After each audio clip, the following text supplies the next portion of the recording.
माया मला इथं घेऊन येते. सांगताय इतका वेळा काल आलास तू मला? तुझ्या समोर उभा राहण्याची सुद्धा माझी लायकी नाही, तरी सुद्धा मी येतो तो तुझ्या लोभामुळे. यावंच लागला. रक्ताचं नातं आहे आपलं, असं शुल्लक कारणाने तोडायचं नसतं, कळलं? पंकज, मला एक सांग, बरेच दिवस झाले बाबांची खुशाली काही कळली नाही. आणि आता सुद्धा त्यांची खुशाली तुला कळणार नाही. म्हणजे का रे?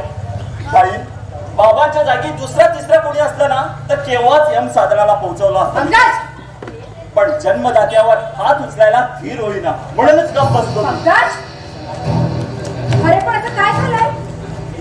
देशमुखांच्या सरिताची छेड काढली त्या जग्यानं आणि तिनं आमच्या बाबांना नाव सांगितलं माझं. बाबांनी रागाच्या भरात भर चौकात मला चपलाने मारलं ताई.